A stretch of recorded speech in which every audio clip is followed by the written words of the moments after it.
Ugochukwu and Ugonna were very close friends. Ugochukwu was a very hardworking man, while Ugonna was very lazy. People wonder how these two men with different personalities were able to remain friends for so long. But the truth is that while Ugochukwu friendship was genuine, Ugonna friendship was not. He is just a self-centered man who is just friends with Ugochukwu for all the things he is gaining from him. He is not only lazy, but greedy. One day, the king of Ugu asked the town crier to pass out an announcement. The town crier's drum echoed through the village, calling everyone's attention. The villagers gathered as the announcement began. People of Ugu, the crier shouted. The king has announced that in 9 months we have the annual yam festival. The person with the biggest yam harvest will receive a priceless gift. What priceless gift could the king possibly be talking about? You can hear the villagers whispering among themselves. Later that day at Ugochukwu's house, Ugochukwu turned to his friend and asked, Ugonna, what do you think the priceless gift is? I suggest we should put more effort into our farm work this year. Who knows, the gift might be something very huge, Ugochukwu added. Ugonna sighed and is, Ugochukwu, my friend, what is the king going to give you that you don't have? You are even more wealthier than the king. And with a friend like you, I don't need to worry. Ugochukwu shook his head at his friend's foolishness and narrow mindset. Ugonna, when will you grow up? Very soon we will both get married, Ugochukwu said, with a serious expression on his face. As you know, majority of our age mates are already married, Ugochukwu continued. Look, once I get married, my responsibilities will increase, and I might not be generous to you as I am now. I will have to focus on building my own family. Ugonna gave Ugochukwu a dismissive look. Don't worry, Ugochukwu, Ugonna said. As you know, Ugonna continued, Ego Ibo is in love with me, and she is the only daughter and surviving child of her parents. Once I get married to her, I will inherit all of her parents' wealth and also position. Ugochukwu looked at his friend with so much disappointment, but Ugonna was less concerned. He was just busy eating the roasted yam and oil presented to him by his friend. Ugochukwu worked tirelessly on his farm, preparing for the festival.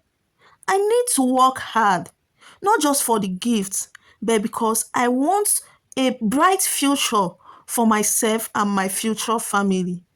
Ugonna, on the other hand, planted a few yam seedlings, but soon abandoned them. The weeds and erosion destroyed the crops, and he didn't care much. The harvest day arrived, and all the villagers brought their yams to the palace. Ugonna showed up empty-handed since his crops has been ruined. On the other hand, Ugochukwu came with very big tubers of yam. After all the cultural display that very day, from the dancing to the masquerade display and also wrestling, it was time for the king to present the gifts. All the villagers that came with big yams were rewarded with cash prizes and gifts as the king instructed, except from Ugochukwu. I told you that there is nothing the king can offer you, Ugonna said to his friend Ugochukwu. Ugochukwu was about to give his friend a reply when the king called him. The king spoke with admiration. Ugochukwu, you have proven to be a responsible and hardworking man. Today, I offer you the most priceless gift I have. I offer you the hands of my daughter, Ego Ibo, in marriage. Ugochukwu was shocked, confused, but excited at the same time. Ugonna, filled with anger, shouted, No, I have been with Ego Ibo for 3 years. She must marry me. Ugochukwu can't help but feel sorry for his friend. He cares for him deeply, which is why he stayed away from Ego Ibo all those years despite being secretly in love with her. But I'm not going to let go of her this time, except if she said no to this arrangement, he said to himself. You don't deserve my daughter. You are very lazy. The kingdom needs a man like Ugochukwu to rule over it, not some greedy fellow like you, the king said to Ugonna. The villagers cannot help but agree with him. Everyone knows these two friends so well. The king called Ego Yibo forward. Ego Yibo, he said, the decision is now yours. Ego Yibo took a deep breath. I once loved Ugonna, but now I see the truth. He is irresponsible and lazy. The future of this great kingdom depends on a strong and responsible leader. Ugochukwu is that man. I choose him. Ugonna, shocked and defeated, watched as Ego Yibo walked gracefully towards Ugochukwu. Ugonna have to learn the hard way that laziness and greed bring only misfortune and downfall.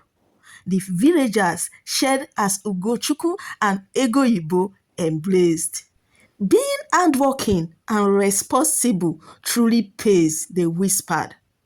Ugonna, ashamed and regretful, walked away, realizing he had lost not only the girl who loved him so dearly, but the future he could have had. In the end, Ugochukwu and Ego Yibo got married, and together they ruled over the community, over the people with wisdom and much compassion.